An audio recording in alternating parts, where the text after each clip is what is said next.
तर डहाणूची महालक्ष्मी जी देवी आहे ती आमची कुलस्वामिनी देवी आहे. सो आम्ही तिथे दरवर्षी नवरात्रीमध्ये ओटी भरायला जातो आणि यावर्षीही मग आम्ही पहिल्याच दिवशी संडे असल्यामुळे सुट्टी असल्यामुळे चाललो आहेत आणि त्यानंतर मग जमेल तेवढ्या देवी आम्ही करतो. सो आज तुम्ही बघा आम्ही कुठे कुठे जातो आहे.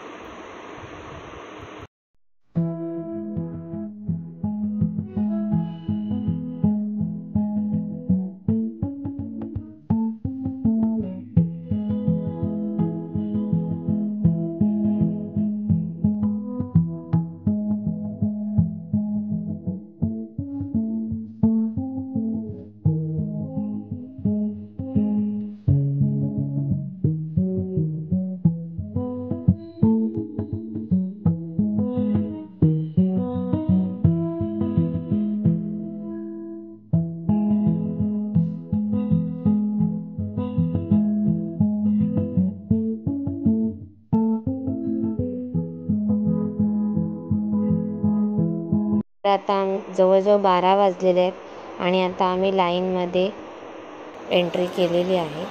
सो जवळजवळ 3 मंडप असे केलेले आहेत मोठे मोठे, म्हणजे भाविकांना सावलीमध्ये रांगेमध्ये पुढे सरकता येईल.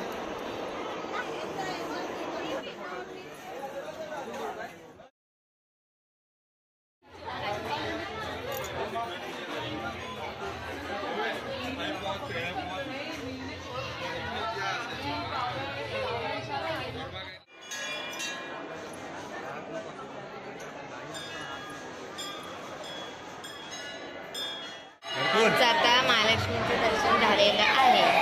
किती वेळ लागला? 2 तास. 2 तास विशो लाईनमध्ये होता.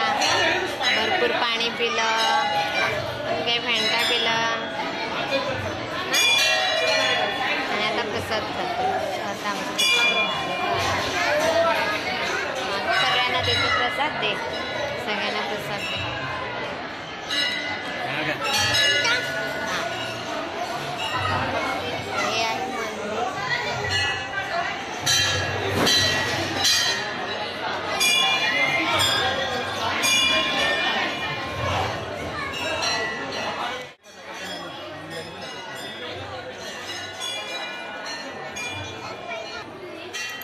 अशा प्रकारे हे महालक्ष्मी देवीचं मंदिर आहे आणि त्याच आवारामध्ये अशी दुर्गा देवीची मूर्ती स्थापन केलेली आहे. प्लस लोक गरबा नाचत होते आणि खूप सारी गर्दी होती. पण छान म्हणजे असं धक्काबुक्की काहीच नाही, व्यवस्थित दर्शन झालं आणि लाईन कुठेही थांबली नव्हती, कंटिन्यू चालत होती. महालक्ष्मीवर दर्शन निघालेलं आहे. तर आता बघूया पुढे कुठल्या देवीचं दर्शन करतो.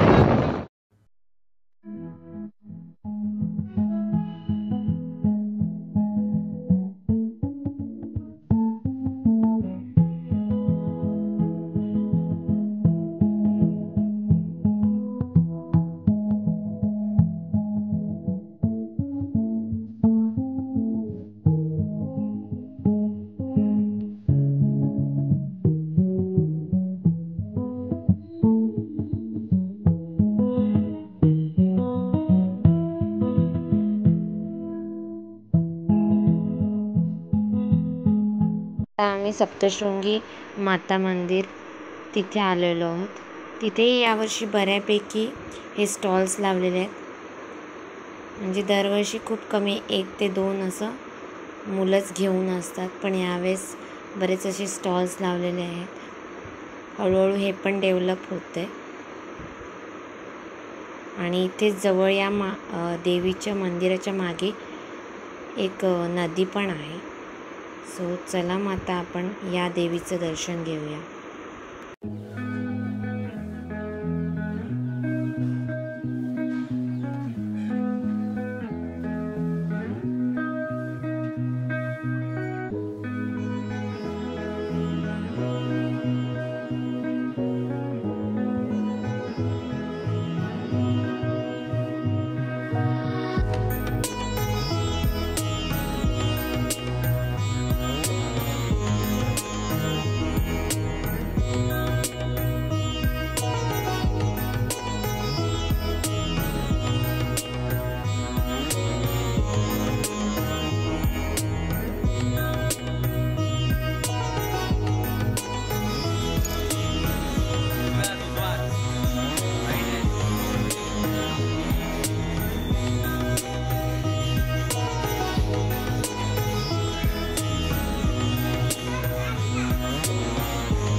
थोडासाच.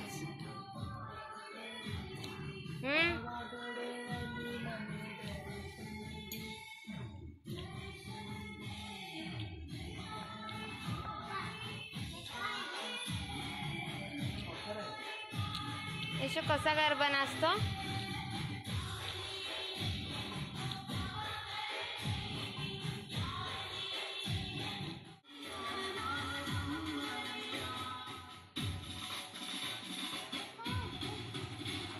तो तिथे गाणी लावली होती नवरात्रीची आणि त्याच्यावर ऋषभला असं वाटत होतं की गरबा नाचा, म्हणून तो हळूहळू लाजत लाजत नाचतो.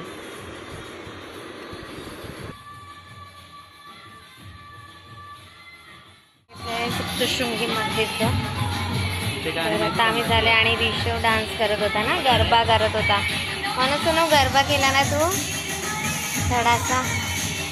आता तो ट्रेन झालाय एकदम. चला तर आता आम्ही मंदिराच्या जी मागे नदी आहे ती ऋषभला बघायची होती, त्यामुळे आम्ही आता तिथे आलो.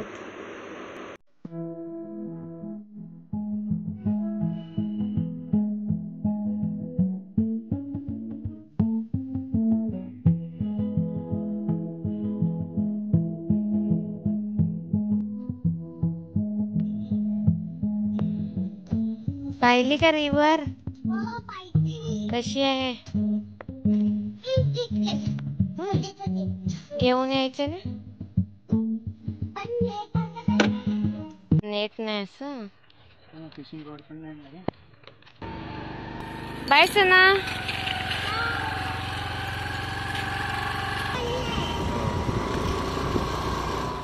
त्या गावातून निघता निघता भात शेती दिसली आणि त्याची कापणी चालू होती.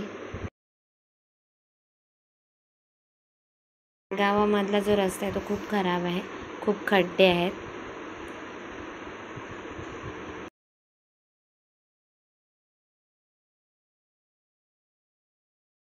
गावामध्ये असल्यामुळे तिथे एक आता आम्हाला हँडपंप दिसलाय, तर ऋषभला आम्ही आता तिकडे घेऊन आलो आणि पाणी काढायला लावलंय त्याला. तर बऱ्यापैकी त्याने काढला आणि हँडपंप पण छान होता, एकदम हलका, पटापट पाणी येत होतं. त्याला पण मजा आली. त्याची बॉटल आम्ही त्या पाण्याने भरून घेतली आणि पाणी पण खूप थंड आणि मस्त होतं. त्यानंतर आता आम्ही आशागडची जी संतोषी माता आहे तिथे आलो आहे. तर तिथेही मस्त असं सजावट केलेली होती नवरात्री निमित्ताने आणि हे मंदिर पण खूप छान डेव्हलप केलं. आता मंदिरामध्ये फोटो आणि व्हिडिओ वगैरे अलाव नाही, त्याच्यामुळे मी बाहेरूनच तुम्हाला दाखवते. तर आशागड हे जे आहे तेही डहाणूमध्येच येतं आणि त्याच्यानंतर आम्ही त्याच्या बॅकसाईडला जे दगडांमध्ये देवीचं मंदिर आहे ते बघायला चाललो.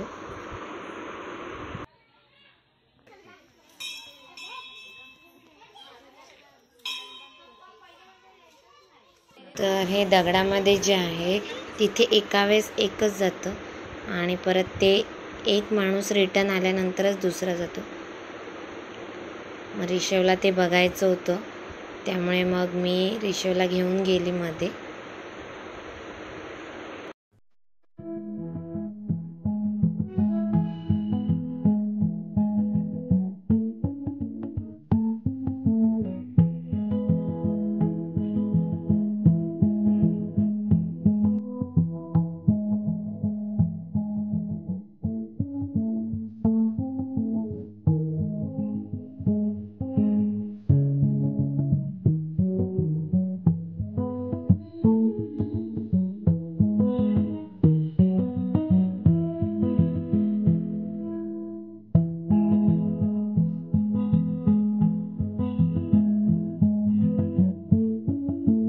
गरमी खूप होती त्यामुळे कंटिन्यू पाणी प्यावं लागत होतं.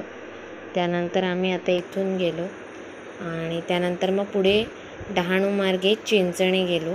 चिंचणीची गावदेवी माता, त्यानंतर समुद्री माता, त्यानंतर तारापूरची शीतलादेवी, पांगळादेवी आणि कालिका माता बघितली.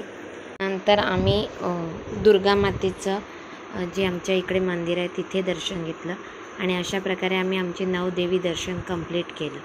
मोबाईलची बॅटरी लो होती त्यामुळे पुढे व्हिडिओ केलेला नाही.